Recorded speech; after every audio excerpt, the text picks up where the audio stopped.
Welcome to my agriculture YouTube channel agriculture education. मैं लक्ष्य आसाम आप सभी का स्वागत करता हूं। जैसे कि पहले की क्लास में हमने गाय की नस्ल पर जो है टॉपिक पूरा कर लिया था, और आज जो हम टॉपिक स्टार्ट करेंगे वो करेंगे भैंसों की नस्लों पर। भैंसों की नस्लों पर कौन कौन सी ऐसी भैंसों की जो नस्ल हैं, जो ब्रीड्स ऑफ बफेलोस हैं, तो हमारे यहाँ पर पाई जाती है। और हम उसी प्रकार से पढ़ेंगे जैसे हमने गाय के बारे में पढ़ा था। यानी हम इनको भी 3 भागों में डिवाइडेशन करेंगे, उनके ओरिजिन के अकॉर्डिंग, उनके कैरेक्टर्स के अकॉर्डिंग और उनकी यूटिलिटी के अकॉर्डिंग। ओके, तो कुछ बेसिक है, बात करते हैं हम भैंस की नस्लों के बारे में। तो सबसे पहले इनका बोटेनिकल नेम, यानी भैंस का बोटेनिकल नेम क्या होता है। बोटेनिकल नेम यानी वैज्ञानिक नाम,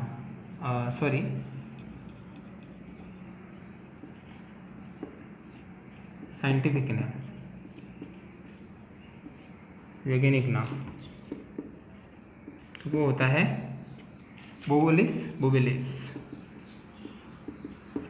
बोवेलिस बोवेलिस। जो साइंटिफिक नाम है वो होता है बोवेलिस बोवेलिस, जो है भैंस का वैज्ञानिक नाम होता है। और उसका जो कुल होता है, यानी जो फैमिली होती है, वो होता है बोवेडी। बोवेडी है जो भैंस का कुल होता है। उसी प्रकार जैसे मैंने गाय का शायद बताया नहीं होगा, तो गाय का भी जो वैज्ञानिक नाम है, जो गाय का है, वो है बोस इंडिकस। बोस इंडिकस। और देसी गाय का जो वैज्ञानिक नाम है, देसी गाय का वो है बोस टोर्टस। बोस टोर्टस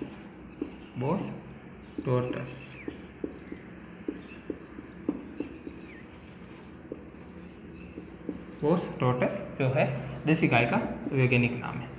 और इसका भी जो कुल है वो सेम है, बोवेडी। कुल है बोवेडी। तो हम एक साथ में गाय और भैंसों की जो वैज्ञानिक प्रतीक जो नाम है वो हम साथ में पढ़ सकते हैं।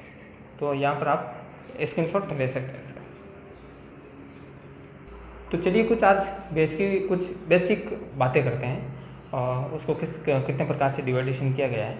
और जो बेसिक है उसमें भी काफ़ी क्वेश्चन बनने की संभावना रहती है। नस्लों में तो बनने की है ही है, नस्लों में से भी बनेंगे, लेकिन कुछ क्वेश्चन बेसिक में से ही क्वेश्चन है जो बनते हैं। तो सबसे पहले मैं बात करूँ जो भैंसों का जो एशिया महाद्वीप में कितने प्रतिशत है, जो है एशिया महाद्वीप में संसार की कुल भैंसों का, संसार की जो कुल भैंस है, संसार की कुल भैंसों का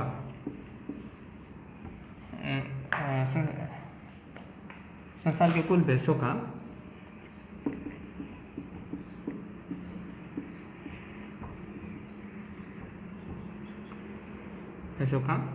एशिया में कितना पाया जाता है। एशिया में वो पाया जाता है 95%। एशिया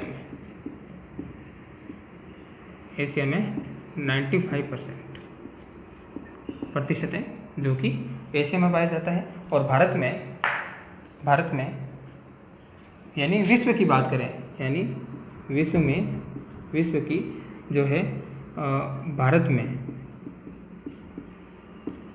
57%, यानी विश्व में जो है जो जितनी भी भैंसें हैं उन कुल भैंसों का जो लगभग है 57% वो है भैंसों की संख्या भारत में पाई जाती है। उसी प्रकार इन भैंसों को 2 भागों में बांटा गया है। इन भैंसों को जो बफेलोस को है, भैंसों को 2 भागों में बांटा गया है। 2 भागों में बांटा गया है। 2 भागों में बांटा गया है। अब कौन से वो 2 भाग हैं, तो सबसे पहले हम बात करते हैं, एक तो अफ्रीकन और एक एशियन। अफ्रीकन और एक एशियन, इनको 2 भागों में बांटा गया है। अब जैसे कि अफ्रीकन और एशियन है, एशियन को भी दो भागों में बांटा गया। कौन कौन से दो भाग हैं एशियन के?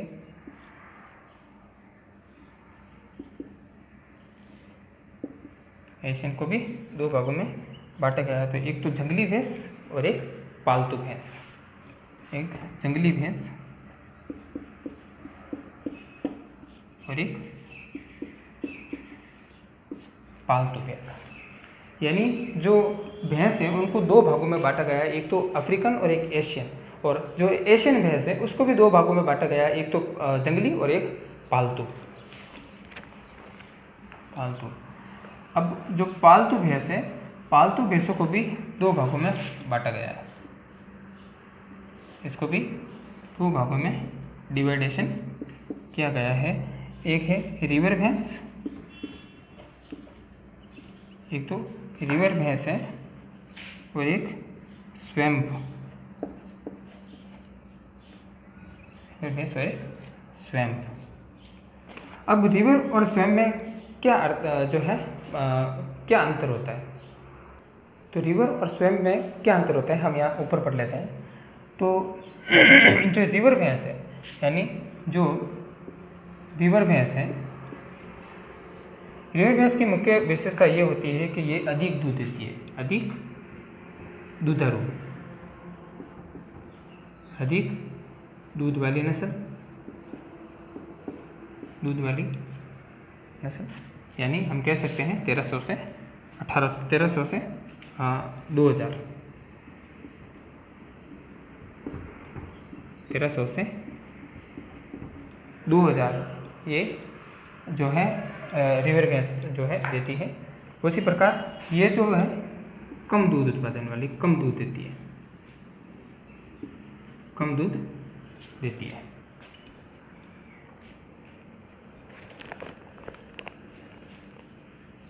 और ये जो भैंस है पाकिस्तान,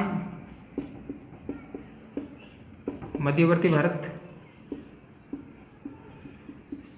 मध्यवर्ती भारत,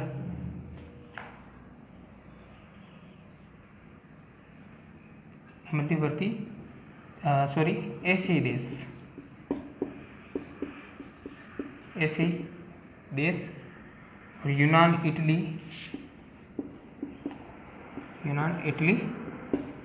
आदि देशों में ये पाई जाती है। आदि देशों में ये पाई जाती है। उसी प्रकार ये भैंस है जो बर्मा, मलेशिया, सिंगापुर,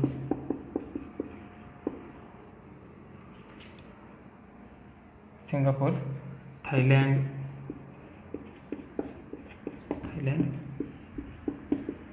इंडोनेशिया जैसे देशों में ये पाई जाती है। राजस्थान की मैं बात करूं तो राजस्थान में जो भैंसों की जो पशुधन संख्या है, जो है भैंसों की जो पशुधन संख्या है वो है 92.97। यानी राजस्थान में भैंसों की संख्या, ये पूछा जाता है, ये इम्पोर्टेंट क्वेश्चन है। राजस्थान में भैंसों की जो संख्या है वो है 92.97 मिलियन संख्या है। लेकिन अब जो वर्तमान में आंकड़े थोड़े चेंज है, लेकिन जो ऑथेंटिक बुक्स के अकॉर्डिंग है, जो भैंसों की जो संख्या है राजस्थान के अंदर वो है 92.97 मिलियन। और उत्पादन जो है विश्व में जो दूध उत्पादन है, भैंसों की जो दूध उत्पादन है उसमें जो है स्थान है वो है प्रथम भारत का। यानी विश्व में दुग्ध उत्पादन में भारत का जो स्थान है वो है फर्स्ट रैंक पर। और वैज्ञानिकों ने भैंस को एक नाम भी दिया है, तो वो है ब्लैक डायमंड, यानी काला हीरा, ब्लैक डायमंड यानी काला हीरा भी कह सकते हैं, ब्लैक डायमंड भी कह सकते हैं, यानी वैज्ञानिकों ने भैंस को ब्लैक डायमंड की उपाधि दी है। तो ये क्वेश्चन जो है तीनों इम्पोर्टेंट है।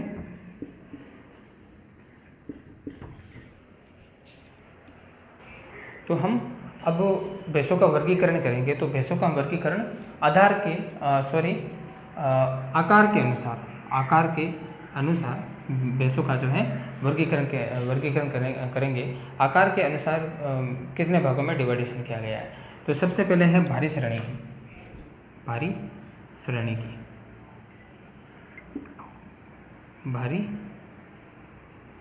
श्रेणी की। अब भारी श्रेणी में कौन कौन सी नस्ल है। भारी श्रेणी में जैसे मुर्रा, जाफराबादी,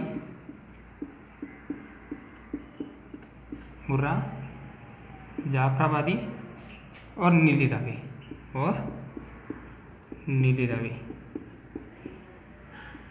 ये हो गई भारी श्रेणी की। अब भारी श्रेणी को भी दो भागों में डिवाइडेशन किया गया है। कौन कौन से जो है भारी श्रेणी वाले कौन कौन से डिवाइडेशन किया गया है, जिसमें एक तो मध्यम श्रेणी और एक हल्की श्रेणी। मध्यम श्रेणी यानी मीडियम कैटेगरी और जो है लो कैटेगरी यानी हल्की श्रेणी। अब इसमें कौन कौन सा आते हैं, जैसे इसकी मैं बात करूं तो मेहसाणा, भदावरी और नागपुरी।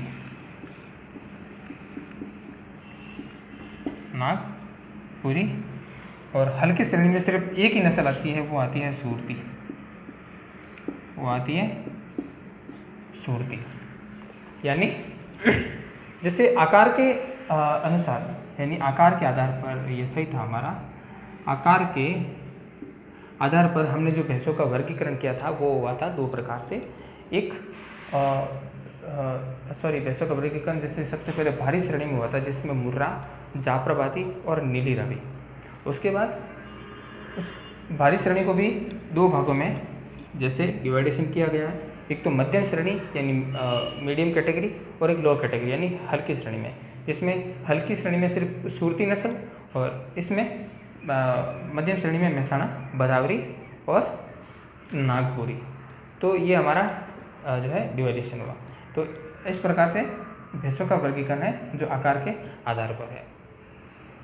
तो सबसे पहले हम जिस नस्ल की बात करेंगे वो करेंगे मुर्रा नस्ल की हम बात करते हैं। तो स्क्रीन पर आप जो चित्र देख रहे हैं वो है मुर्रा नस्ल की भैंस। एक बार ध्यान से देखिएगा, ये है मुर्रा नस्ल की भैंस। तो इस नस्ल का जो मुर्रा नस्ल का जो उत्पत्ति स्थान है, जो ओरिजिन है, वो है पश्चिमी यूपी, दिल्ली, पंजाब, हरियाणा। और इसके जो आसपास के क्षेत्र है जैसे रोहतक, करनाल और गुजरात और राजस्थान भी कह सकते हैं। तो अब ये राजस्थान में कहाँ पाई जाती है, तो राजस्थान में ये कहाँ पाई जाती है, तो राजस्थान में ये नस्ल राजस्थान में जो है जयपुर, जोधपुर, बीकानेर और कोटा। जयपुर, जोधपुर, बीकानेर व कोटा के जो आसपास के क्षेत्र हैं वहाँ पे ये नस्ल पाई जाती है। जयपुर, जोधपुर, बीकानेर, कोटा जो राजस्थान के ये जिले हैं जिसमें ये मुर्रा नस्ल है जो अत्यधिक पाई जाती है। अब उनके कैरेक्टर्स की बात करेंगे तो कौन कौन से इसमें विशेषताएं होती है, कैरेक्टर्स होती है, तो ये दिखने में कैसे होता है, तब ये पता चलता है कि ये जो है मुर्रा नस्ल है। तो इनमें से कुछ कैरेक्टर्स में कुछ इंपॉर्टेंट टॉपिक्स और लाइन्स हैं जो परीक्षा में पूछे भी गए थे। तो इसका जो कैरेक्टर्स है, इसका जो सींग है वो है जलेबी आकार का। जो सींग है वो है जलेबी आकार का। इस प्रकार से वो जो है बने रहते हैं। ओके, जो सींग है वो जलेबी आकार का होता है और जो है रंग है काला होता है, लेकिन मुंह, पूंछ और पेट पर कभी किसी नस्ल के भी, मुर्रा नस्ल की कोई ऐसी नस्ल भी होती है जिसमें सफ़ेद धब्बे पाए जाते हैं, लेकिन मिनिमम अधिकतर ये रंग उनका काला होता है। और ये जो सींग जलेबी आकार के होते हैं ये है इम्पोर्टेंट, इसे ये पूछा गया था जेट के अंदर, ये पूछा जा चुका है। और अयन है, जो दुग्ध शिराएँ हैं अयन है वो विकसित पूर्णतः विकसित होते हैं, लेकिन उनके जो थन होते हैं वो एकदम छोटे छोटे होते हैं, थन छोटे छोटे होते हैं और थोड़ी दूरी दूरी पर होते हैं, यानी बीच में उनका गैप बना रहता है। और इनका जो मादा का भार है वो रहता है 500 से 550 किलोग्राम के बीच। मादा का जो भार है, मुर्रा नस्ल की जो मादा का भार है वो है 500 से 550 किलोग्राम के बीच। और जो नर भार है यानी जो मेल वेट है, मेल वेट, ये तो फीमेल वेट हो गया, मेल वेट है 500 से 600 किलोग्राम के बीच। ओके, और इसमें एक चीज़ और जोड़ देते हैं, इम्पोर्टेंट है कि जो मादा है, यानी ये जो मादा है इनकी जो प्रथम पशुओं की जो ब्यात की उम्र क्या होती है, ब्यात की उम्र क्या होती है, तो इसमें जो यहाँ मैं लिख देता हूँ प्रथम ब्यात की उम्र, यानी मुर्रा की प्रथम ब्यात की उम्र, प्रथम ब्यात की उम्र, यानी इस नस्ल की जो प्रथम ब्यात की उम्र होती है 36 से 48 माह, 36 से 48 मंथ जो है इनके प्रथम ब्यात की उम्र होती है। अब जैसे ये जो नस्ल है, यानी हमारे राजस्थान की में भी ये नस्ल पाई जाती है, लेकिन इस नस्ल को विश्व की अधिक दूध देने वाली नस्ल भी कह सकते हैं, और ये अधिक दूध देती है। ओके, तो ये हमारी मुर्रा नस्ल थी। आगे हम बात करेंगे भदावरी नस्ल के बारे में। हमने मुर्रा की नस्ल पढ़ी, अब है भदावरी नस्ल। स्क्रीन पर आप देख रहे हैं भदावरी नस्ल का ये चित्र, गौर से देखिएगा, ये भदावरी नस्ल है। तो भदावरी नस्ल का जो उत्पत्ति स्थान है, भदावरी नस्ल का जो उत्पत्ति स्थान है वो है यूपी का जो आगरा जिला है उसका बदावर क्षेत्र, यानी बदावर क्षेत्र है जो यूपी का आगरा जिले का है। और इसके अलावा ये नस्ल जो है यमुना चंबल नदी, ये नस्ल यमुना चंबल नदी तथा चंबल नदी, और इसका जो इटावा क्षेत्र है, चंबल नदी तथा इटावा क्षेत्र में ये पाई जाती है, ये नस्ल पाई जाती है। लेकिन इसका जो मूलतः स्थान है वो है आगरा जिले का बदावर क्षेत्र। अब इसके क्या क्या कैरेक्टर्स होते हैं, अब जो इसकी जो विशेषताएं होती है, इसका जो रंग है वो तांबे जैसा लालिमा, ये इंपॉर्टेंट है। ये जो क्वेश्चन है, ये जो लाइन्स है कैरेक्टर्स की, ये परीक्षा में पूछी जा चुकी है कि ऐसी नस्ल जिसका रंग तांबे जैसा लालिमा जो है बादामी रंग होता है, तो वो है भदावरी नस्ल का। तो ये इंपॉर्टेंट आप लगा सकते हैं इसके आगे। और शरीर आगे से पतला यानी पीछे से चौड़ा, शरीर आगे से पतला पीछे से चौड़ा। अब मैंने यहाँ पे वी शेप लिखा है, वी शेप क्यों लिखा है मैंने?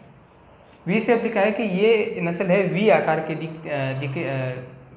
दिखाई देती है, जैसे आगे से पतला और पीछे से चौड़ा होता है, तो ये नस्ल हम वी शेप में कह सकते हैं, या वी शेप ऐसे याद रख सकते हैं कि वी शेप की ऐसी नस्ल वो है भदावरी नस्ल।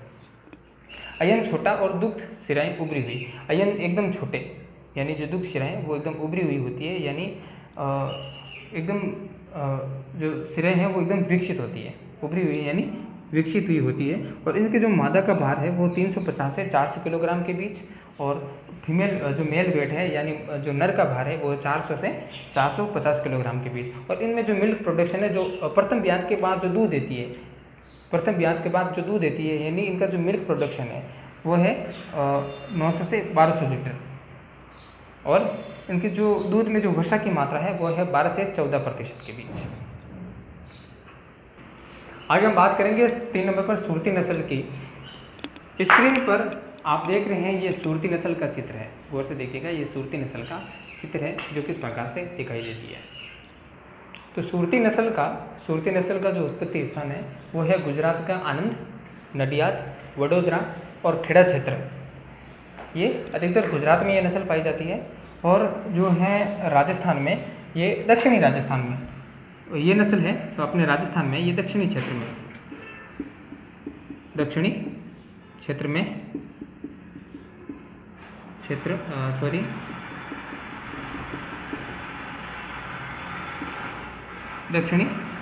राजस्थान में ये नस्ल है जो पाई जाती है।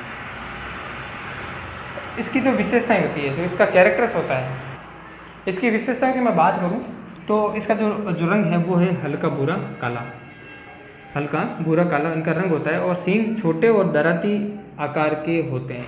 ये इम्पोर्टेंट लाइन है, परीक्षा में भी पूछा गया है कि ऐसी कौन सी नस्ल जिसके सींग है दराती या हम हंसिया कह सकते हैं, इसके जो सींग होते हैं वो इस प्रकार से होते हैं, इस प्रकार से होते हैं। हंसिया जो काटने वाला हंसिया होता है ना, उसी प्रकार से इसके सींग होते हैं। और जबड़े हैं, जबड़े नीचे की तरह लटकते हुए, और वक्ष में सफ़ेद रंग की पट्टी होती है, सफ़ेद रंग की पट्टियाँ होती है, जो वक्ष में जो है सफ़ेद रंग की पट्टियाँ होती है। और इसका जो फीमेल जो वेट है यानी मादा भार है वो है 350 से 400 किलोग्राम के बीच, और जो मेल है वो है 450 से 500 किलोग्राम के बीच जो है इनका भार होता है।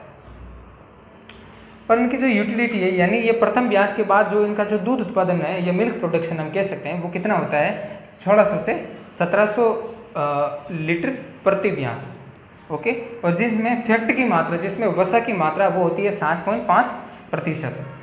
इसमें एक चीज़ और है, इनकी जो प्रथम जो ब्याज की जो उम्र होती है, प्रथम ब्याज की उम्र होती है, जैसे मैंने आपको सुरती के अंदर मुर्रा के अंदर मैंने आपको बताया था 32 से 48 माह, उसी प्रकार इसमें जो प्रथम ब्याज की उम्र, प्रथम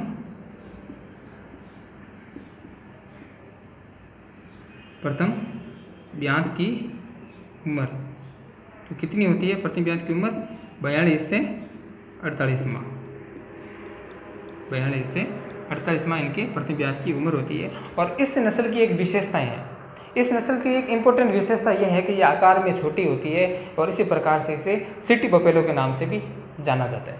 तो ये भी इम्पोर्टेंट है, ये आकार में छोटी, आकार में छोटी होती है, इसलिए इसे सिटी बफेलो, सिटी बफेलो के नाम से जाना जाता है, सिटी बफेलो के नाम से जाना जाता है, क्योंकि ये अधिकतर नस्लें गाँव में कम और शहरों में ज़्यादा पाली जाती है।